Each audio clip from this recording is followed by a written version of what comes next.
12-point lead with halfway through the second half. But our guys just hung in there, and it's human nature to get frustrated when some plays aren't going your way on the offensive end. But as a team that has a desperation to win, you can't allow that to affect defense. And I thought our guys throughout the game did not let it affect our defensive end, and obviously came up big with 10 out of the last 11 stops. Shaka, you've talked a lot about establishing a culture here.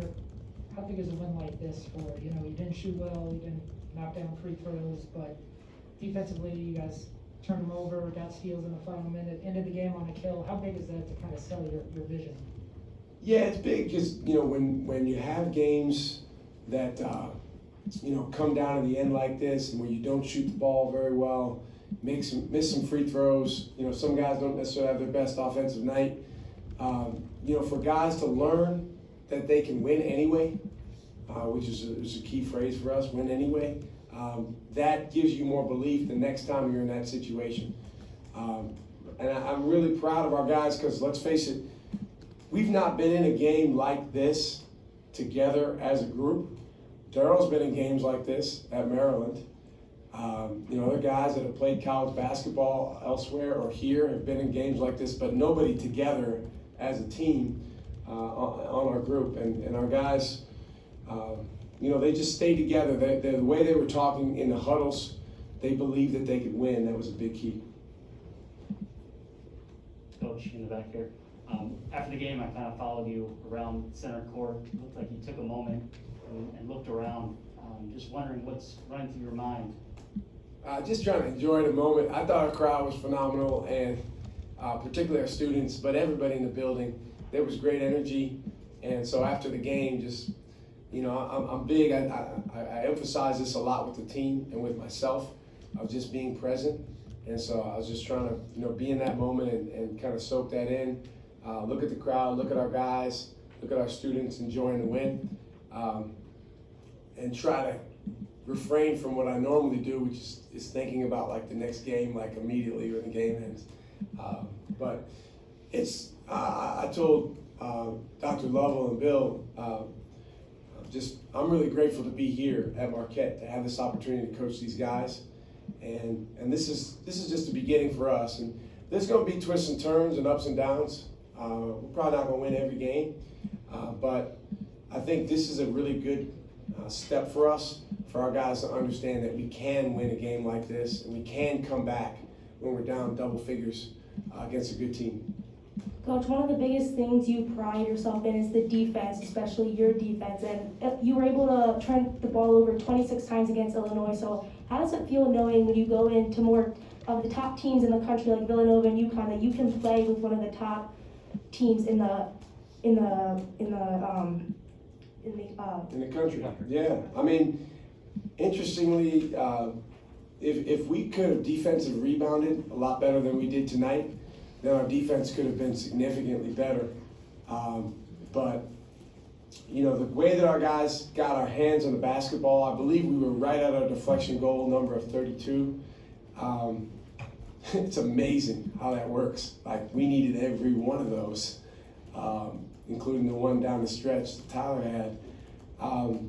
But if we can have that type of activity, I thought a big key, Illinois is one of the best pick and roll teams in the country, and I thought Kerr and Oso guarding the screener did a heck of a job, just as we say, impacting the screen, and not allowing their guards to come off with a lot of comfort.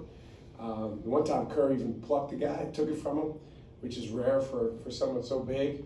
But yeah, I mean, our guys were really committed to defense. I thought in our first two games, our defense was not as good as it needed to be. Tonight, a lot better against a higher quality team. There's certainly a lot of room for growth, particularly on the rebounding side. But, it's November, so we just want to keep getting better. Coach, since October, you've been talking about Tyler's shooting ability and everything he can do on the court. When he got that steal that led to that layup and he got the foul, what was going through your head, and how confident were you in his leadership in those moments? Yeah, I'm happy for him because he took a heck of a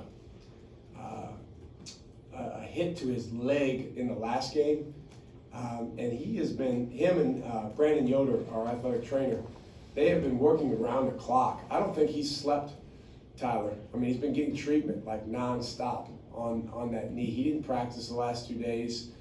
He was not 100%, but he's such a gritty, tough kid. And he actually had some of his best defensive possessions down the stretch that I've ever seen him have. I'm on him a lot about defense. I always ask him, are you offensive minded or defensive minded? In basketball, you can be both. But I'm really proud of the way he just showed grittiness. He's our best passer by far. And then for him to make those back-to-back threes, we needed those because obviously we were struggling to shoot the ball. You said you have a theme for every game. Tonight's was audacity. Is that something that's always been part of your career, to have kind of a theme for each game, or is that something you kind of started this year? Started it a few years ago. I'm a big believer in saying the same thing in different ways, because I think with young people, if you say the same thing the same way, eventually it kind of loses its effect. But the reality is what goes into winning doesn't really change. So it's not like, we can have a theme of like, something that's completely different. So our themes, are a lot of the things that we already promote and preach to these guys on a daily basis. Sometimes it has to do like more with the mentality. Other times it has to do with, the physicality we need to play with. And the theme only works if the guys make it work. And tonight they did. Shaq, you mentioned Kerr. I'm sure Kerr would tell you he didn't play as well as he could have the first couple games. Yeah, he was awesome, How man. does that energize your defense when he's using his length on the back line? I think when he is lost in a fight, he's as good a shot blocker as there is in college basketball. And I saw it firsthand coaching against him when he was at Oklahoma. And that's one of the reasons that we were so excited about him deciding to come here. The last couple games, Kerr has very, very high expectations for himself. And he felt like he was letting his team down. And he let it kind of snowball into, a little bit of frustration. And what happened is it took him out of the present play. And I just told him these last couple of days, and he and I had a little bit of a confrontation the other day in practice, because I was trying to get him to just change his mentality. But I told him just focus on what you can control in the current moment.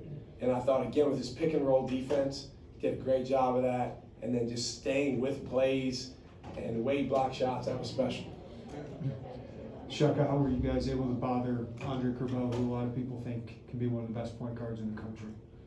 He is one of the best point guards in the country. He's terrific. But we just tried to, our plan was to start Darryl on him, which we did. But then Frazier got going so much, we had to make a switch there. And, we're fortunate Curbelo picked up foul trouble in the first half. So I think anytime that happens to a player, it can affect the rhythm a little bit. And then in the second half, I thought Stevie Mitchell on our team did a nice job. And again, our bigs did a nice job of trying to impact him on the screen. He got in the lane a lot and he got downhill a lot, but we didn't stop on the play.